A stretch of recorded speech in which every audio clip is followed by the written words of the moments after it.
yakina muri press wigwa gasore niyo equipe yakinamwo yakina mu ma equipe menshi yagwanirwa n'abakobwa benshi cyane nawe wari muri abo oye n'inzira z'Imana ni rya jambo ry'Imana duha dukunda gusenga tuvuga ngo Imana icinzira hatagira inzira umva turi mu buhungiro sinakora nta mafaranga nafise kuri konti mu bwa amafaranga niyo yanzanye muri Amerika ni Imana yonyene yanciye inzira iducira inzira n'abana 8 idukorera igitangaza kidasanzwe tuva mu nkambi y'Imahama mu buzima bugoye cyane twurira indege twese turaza mu mahoro meza no muri Amerika ngo ba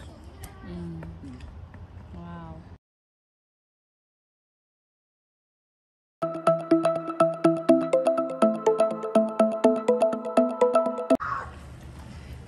hello abakunzi ba Empower One TV turabaramukije uno munsi turanezerewe cyane Imana yatugiriye neza yaduhaye umukunzi wacu adukunda yaje hano kuri Empower One TV kugira ngo ashobore kutuganiriza mbega mama murakomeye turakomeye cyane turashima akaju kari gatoyi wokongereza gatoyi katubwira murakomeye uramutse abantu badukurikiranye no munsi ubaramutse uti mwiriwe aho muherereye ndaramukije abantu bariko baradukurikirana kuri no mugoroba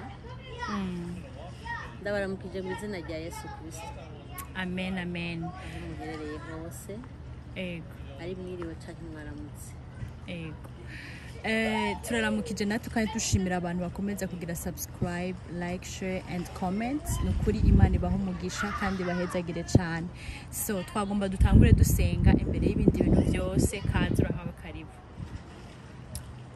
Data wo mu ijuru mu izina rya Yesu Kristo twaguhaye kaze uwera wa Isirayeli papa muri kino kiganiro cacu ubane natwe turaguhamagaye umwami w'abami icyo tuza kuvugira aha hantu cyose ubane naco duhamagaye mpemu yera kugira ngo abane natwe adushoboze akontrole iki kirere cyose kiri hejuru no hasi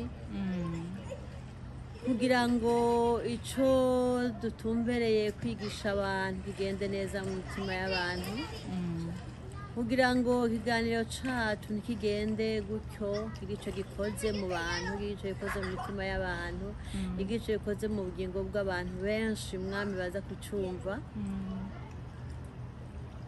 uzoba ukoze mukunzi wacu Yesu Kristo ubane natwe dutangura ubandanye ubana natwe turangiza mu izina rya Yesu Kristo tubisenze amen amen murakoze cyane so tugiye rero kuganira n'umutumirwa wacu buno munsi agiye kutuganiriza atubwire ubuzima bwiwe tugomba kumenya ubuzima bwiwe mbega yidondore agire presentation karibu murakoze cyane nitwa Adele ndiho kubwayo nkaba ndi umurundi kazi mvuka mu Burundi mukabumva ko mvuka mu Burundi nkaba navutse mu 1955 ego ko ndababa imyaka 70 hanyuma navukanye n'abana 11 ndafise umutware wanjye ndashafise umufasha Imana yaramurinze irandinda umufasha wanjye acahari turasazanye mu nyuma mbyara abana 4 b'abakobwa abakobwa banje nabo baravyaye bose uko ari 4 nkafise abuzukuru nabo ni 10 wow none ga mama mwosho kutubwira ubuzima bwawe kuva ukiri umwana mutoyi mbega abantu badukurikiranye bakeneye kumenya mbega mama Soso ninde kuva akiri umwana muto kugeza ubu ngubu akuze murahawe ikaze mutubwire nkuko mwaje kubitubwira ariko hari abantu bakeneye kumenya ibibazo wahuranye nabyo mu buzima ibisubizo wahuranye navyo mu buzima, icimana yo baragukoreye mu buzima. Ni byinshi abantu badukurikiranye bakeneye kumenya, mbega ni giki Imana yo barakoreye ubuzima bwawe. Kazi murakoze. Sinovuga yuko imyaka maze ku isi nk'iyo naba ntahuye n'ibibazo. Hari igihe nagira ubuzima bwiza, hari igihe nahura n'ibigeragezo ntibibura. Hanyuma jewe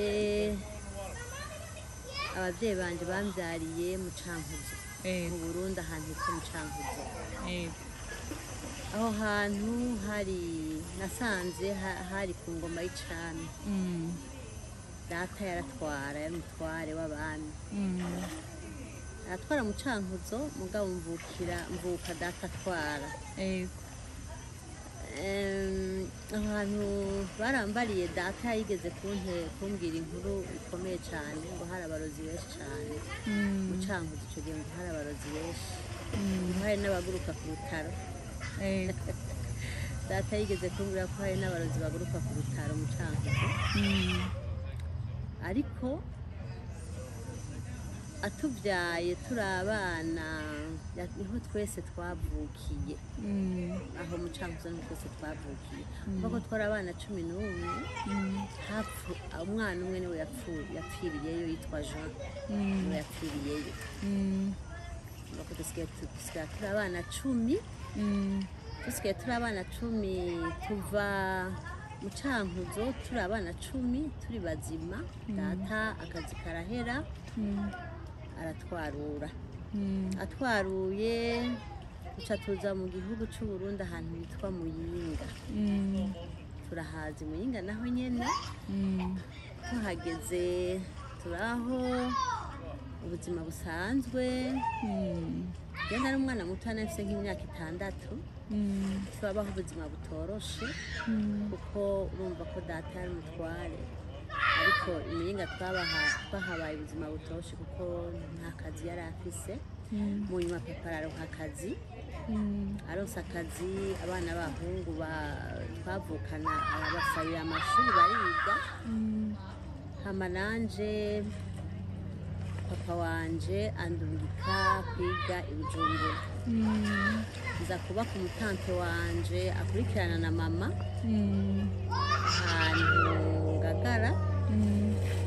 Ahantu Ngagara niho naciye nkurira, niho naciye niga, niho nabereye n'inkumi. None umaze kuba mu Ngagara, ni gute washatse? Byagenze gute kugira ngo ushobore kugira mariage abantu usangiza abantu? Cyafashije mu buzima novuga. Subiye inyuma gatoya, navutse data ari umukatolike, asenga muri katolike. Na mama wanje basenga muri katolike, bari abakristo muri katolike. Indero badutoje ico gihe yari indero ngo yo kumenya Imana, yari indero yo gukunda Imana, yari indero yo kudakora ibicumuro. Badutoza indero nziza. Data na mama subiye inyuma bari abavyeyi beza cyane.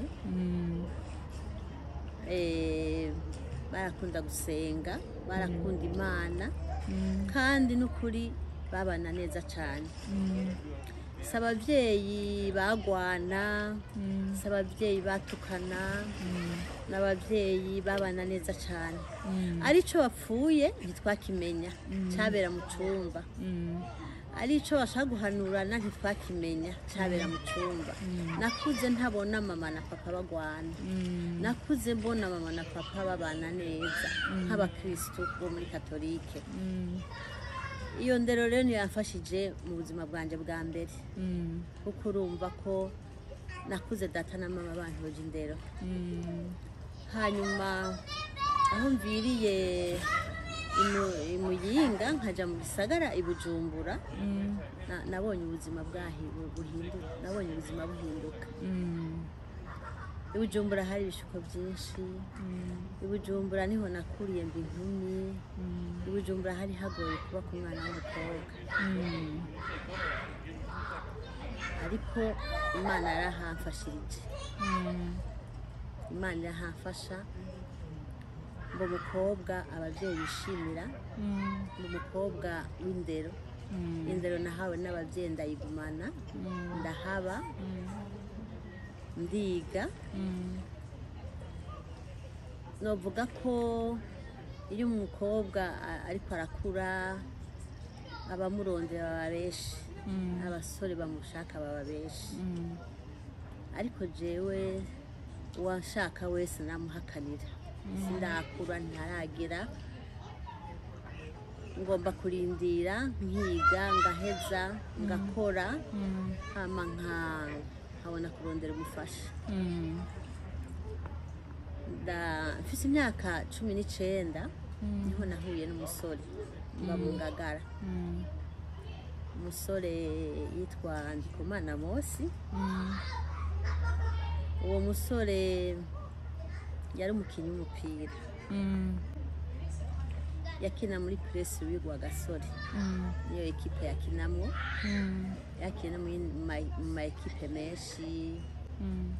Uwo musore yaragenda mu Rwanda, yaragenda i Burayi, muri Chine, ahantu henshi mu bihugu bitandukanye, bakagenda gukina mu bihugu bitandukanye. Umva ko yari umusitari, yagwanirwa n'abakobwa benshi cyane. Nawe wari muri abo oye bamugwanira? Oya jesi nigeze ndamugwanira. Imana yari yabishatse ko tubana, yari yamunteguriye. Mugabo abakobwa benshi bamugwanira ntibamukukiye, yakukiye jewe. Hamasaba urukundo, ansaba kubana nawe, mfise imyaka 19.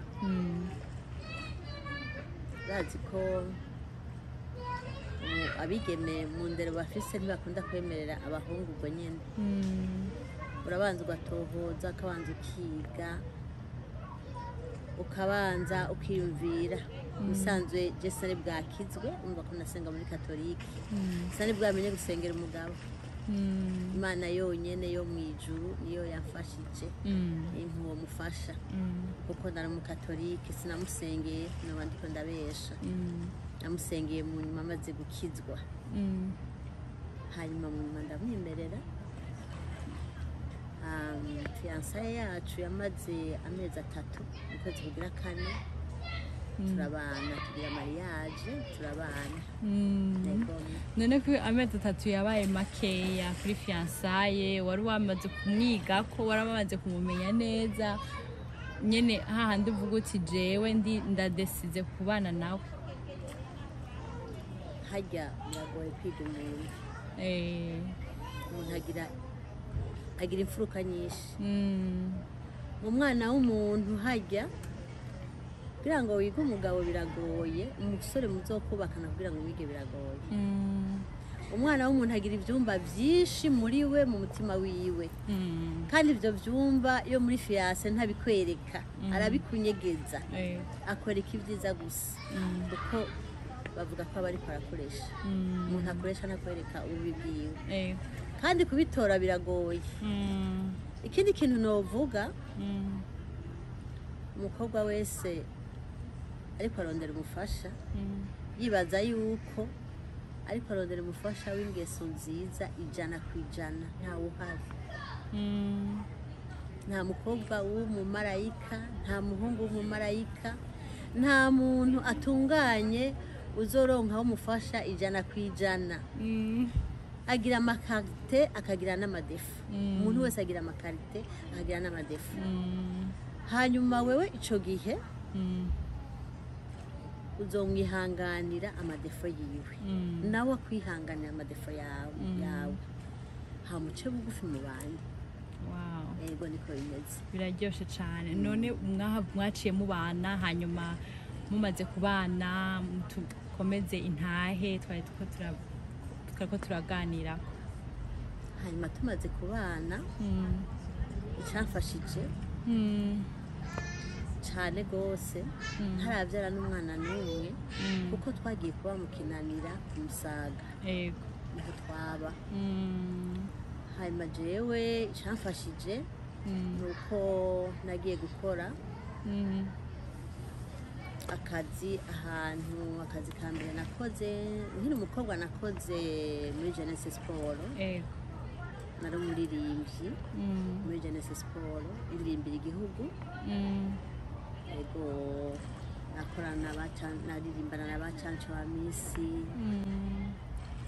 bajya baririmbyi bose ijya generation yabo yose baririmbana muri Genesis Sport abakobwa bitwa ba Rosemary ba Goreti uba mu gihugu cyo hanze uwo twaririmbana muri orchestre Amabano tukaririmba indirimbo z'igihugu tukaririmba byose twaririmba indirimbo z'Imana hanyuma ngira mariage ariho nkora ngize mariage ariho nkora ico gihe hari kera nta televiziyo yari bwabeho yari radio amajwi yanje ari mu radio ntigeze muri televiziyo kuko televiziyo ntiyari bwabeho hari kera cyane ndahakora muri Genesis Sport nagize mariage nkora muri Genesis Sport mugabo umuntu yahakora wese agize mariage ntiyasubira kuhakora baca bamusezerera ugataha hanyuma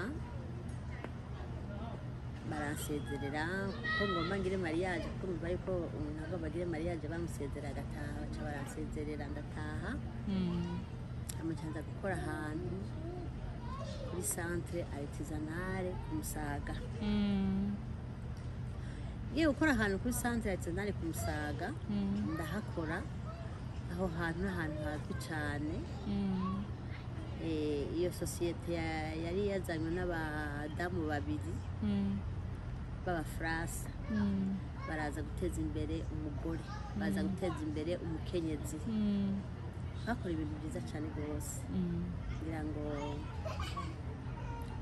mubirabiye kumonesha kure mwobibona bakoze ibintu byinshi tugakora impuzu tukazitera amabara impuzu yera tukayigira iyirabura tugatera amabara ku marido turakora amarido tugakora ibitambara byo ku meza tugakora imipira y'abantu bagiye kuri defile amasosiyete atandukanye aho hantu haratera imbere cyane n'ukuri haratera imbere pe hanyuma biba ngombwa yuko Imana irazi inzira zawe zose Imana yari yanteguriye gukizwa je mu gukizwa kwanje nta mupasari yaje kumbwira ubutumwa kandi nta n'umuntu ngo yaje kumbwira ubutumwa mu gukizwa kwanje byaciye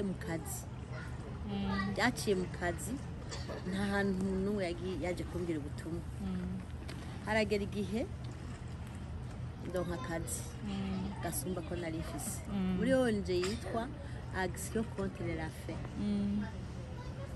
icyo gihe ingwano yari ihejeje kuba mu Burundi abo bazungu bari bazanye ONG gutabara abantu baciye mu ngwano abana bamerewe nabi abana b'imfuvyi bagize ibibazo mu ngwano abamama ibiki nyene abantu bose bamerewe nabi bakorera ku mahopitali atandukanye yose klinike Rwakarede Pesereja no kwijabe cyo baca banshira kwijabe naho hari eglise bavuga yuko yari yo kwa David Ndaruhutse jewe nasanze hakiri David atarapfa hanyuma acarapfa muri iyo minsi nyene ibyo byose ndabibona kama nkaca umaraciye ba oblige yo gusengera muri katolike kaza ndasengera hajya kwijabe amaharangyohera numva bimeze neza numva izi ndirimbo ngene barimba ngo bimeze neza hama ndiyumvira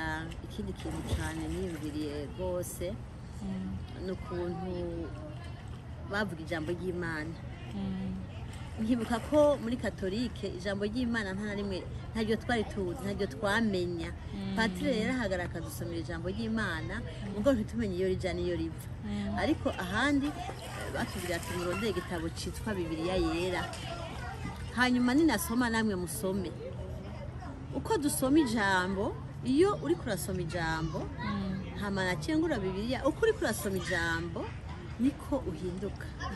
niko uhinduka ijambo riraguhindura uko rifise nyene ryo afise ubushobozi budasanzwe hariho ubushobozi buri mu ijambo ugira soma ijambo kenshi urahinduka. None ushatse kuvuga yuko muri katolike batajambo basoma cyane? Oya, ikiso muri katolike nta jambo asoma. Kera nta jambo twasoma, patiri yadusomera ijambo ugacutaha utazi icyo patiri yavuze. Ariko ahandi waryisomera ukarifata ukarihekenya ukaryuza rikaja mu bugingo bwawe. Noneho riba rikorera guhindura, hari icyo risiga rikoze mu bugingo bwawe. Urabiye nuko Yesu yavuze ati ijambo ryanje nizoshika ku isi ridakoze icyo nagitumye. None mushaka kutubwira ngene mwashoboye kuza hano muri Amerika, inzira waciyemwo kugira ngo ushobore kugera hano muri Amerika? Icyo gihe ntabaciye mu cyo muvuze. Nsengeye ku Ijabe, akazi karatinze karahera, akazi gaheze ku Ijabe, nsubira hahandi nahora nkora kera kuri centre artisanale. Directrice waho arambwira ati garuka ukore, wadukoreye neza, garuka ukore. Ndagaruka kuri centre artisanale hahandi natangurira, ndasubira ndakora. Ndiko ndahakora hari hegereye, hari ku Musaga, hari hegereye indi eglise y'umuapotre Sibomana Kevin. Tumva ko namaze gukizwa. Niho cyane cyane nakoreye ibikorwa by'Imana. Niho cyane cyane naboneye Imana. Ndahaba umukozi w'Imana, nkora ibikorwa by'Imana, ndazana abantu kugakiza, ndavuga ubutumwa bwiza, ndaza abantu kugakiza, ndasengera igihugu, ndasengera abagwaye, ndasengera ubugingo bwanjye, ndasengera abana banje, ndakorera Imana aho hantu. Apotre Keve ahari ndamusubije, Imana imuhezagire.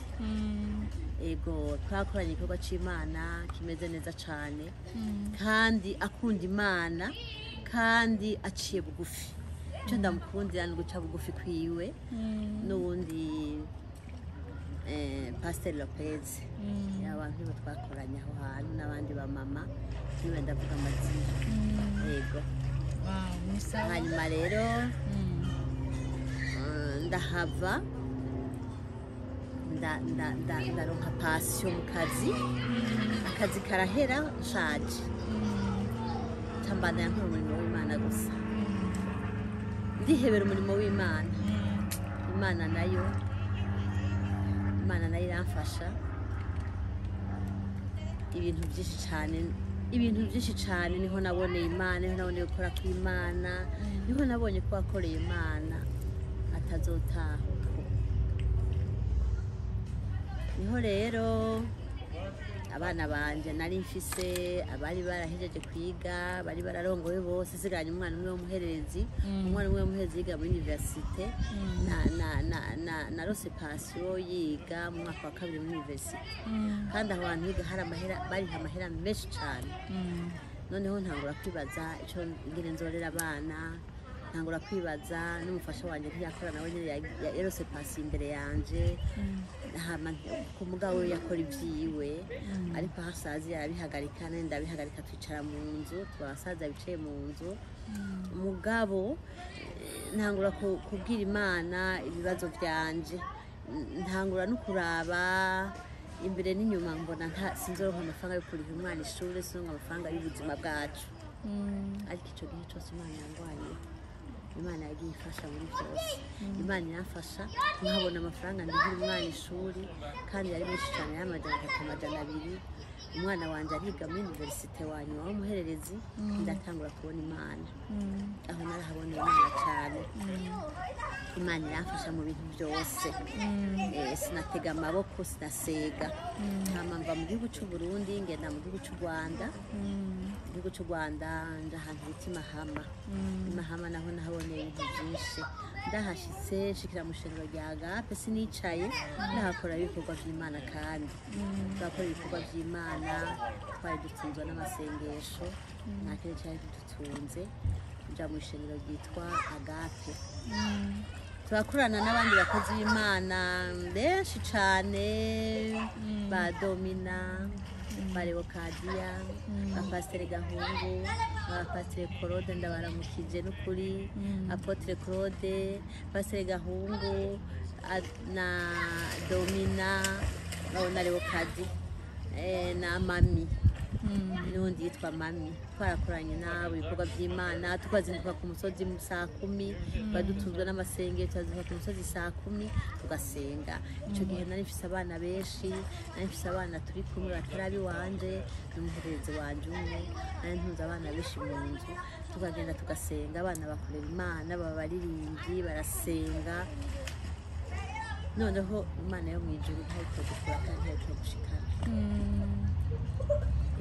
mbega ubuzima bwo mu nkambi bwari bukomereye gute muri uwo mwanya kuko hari abantu batigeze baba mu nkambi kandi ubu ufise ahantu ugeze ufise ahantu uri hatandukanye naho wari uri ubwa mbere mbega mu nkambi byari bimeze gute ubuzima bwo mu nkambi buragoye cyane yego ariko ijambo ry'Imana ritubwira ngo amahirwe no mu maruswa byose tubyakire kandi tubishime ibigaragazo ntivyoreka kukubako ijambo ry'Imana rivuga ariko Yesu nawe yavuze ngo muhumure nanesheje ngo ibigaragazo byose bizobashikako ariko ngo muhumure naranesheje isi kandi cyane cyane iyo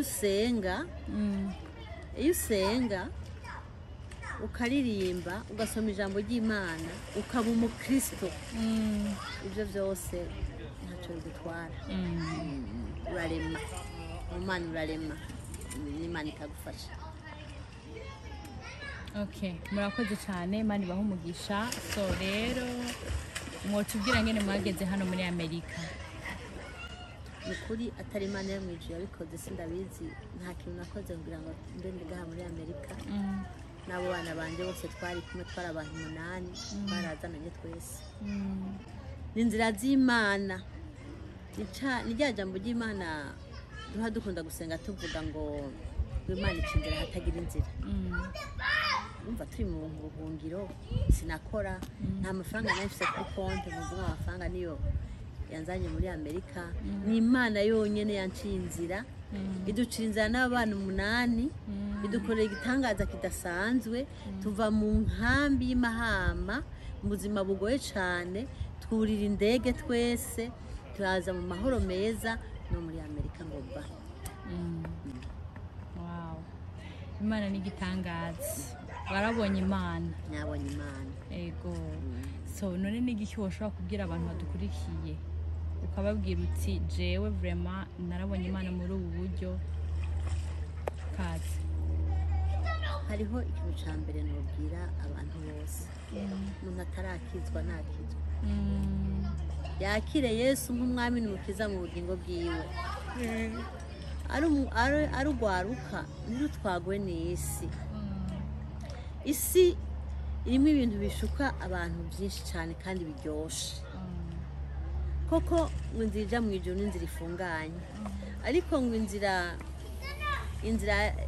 ijamwo igana ivy'isi ngo ni inzira yagutse wemera uca muri iyo nzira ifunganye mu rugendo rwo kuja mu ijuru kugira ngo uhabwe ubugingo budashira uwakiriye agakiza azohabwa ubugingo budashira ariko uwishinze ivy'isi azogwa hehe muri gihonomo azogwa mu mahonero uko biri kose ukorera Imana kuko Imana ntizoreka kuguhemba kandi ntizokwibagira ugendane na Yesu murakoze cyane Imana ibahe umugisha so rero tugiye kumviriza ijambo ry'Imana kugira ijambo ushobora gushikiriza abantu bariko baradukurikirana muri Bibiliya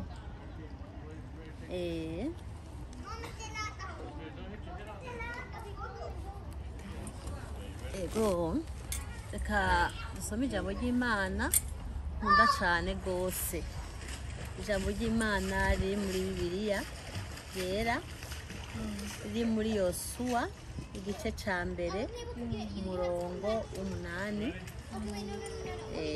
nimba mufise Bibiliya murashobora kunsomera sinzi ko hari umuntu yonsomera ijambo ry'Imana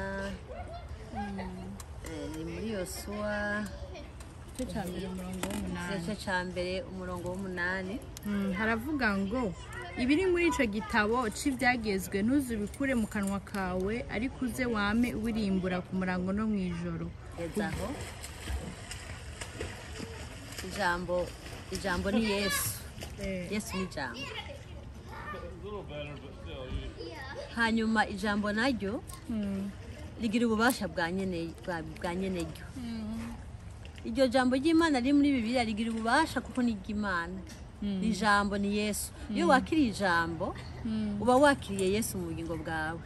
Iyo usoma ijambo ubana n'Imana. Imana ikagufasha. Imana ikagira aho gukuye kandi ikagira aho kugejeje. Kuko urumva ko ijambo ari Yesu. Ijambo ni Imana. Haravuga ngo ku murango no mu ijoro kugira ngo ubone kwitondera ibyanditswe byose niho ibyawe bizogenda neza ukagira amahirwe. Hari ikindi kintu muri iryo jambo nkunda cyane ngo niwitondera ibyagezwe ugasenga ugasoma ijambo ry'Imana uzogira amahirwe kandi ngo ibyawe bizogenda neza. Niko rwa rugendo nababariye. Ibyawe ntibishobora kugenda neza umwanya muniniya udasenga. Ntibishobora kugenda neza udasoma ijambo ry'Imana. Ijambo ry'Imana riratubwiye ko ngo niwitondera ibyagezwe by'Uhoraho ngo uzogira amahirwe kandi iby'iwawe bizogenda neza. Utarakizwa wibaza yuko ubwenge bwawe n'amafaranga yawe ashobora kuguha amahirwe, ariko ubwenge bwawe, amashuri yawe, amafaranga yawe, uburebure ufise, uri umukobwa ubwiza ufise, uburebure ufise, tayi ufise, ntishobora kuguha amahirwe. Amahirwe y'abana uyaronka kubera ko usenga Imana, kubera yuko wasoma ijambo ry'Imana, hanyuma ngo birimo ico gitabo ukabirimbura umurango nijoro, kandi ugasenga ubudahumeka, kandi ukizera Imana yo mu ijuru yaremye byose. Murakoze cyane.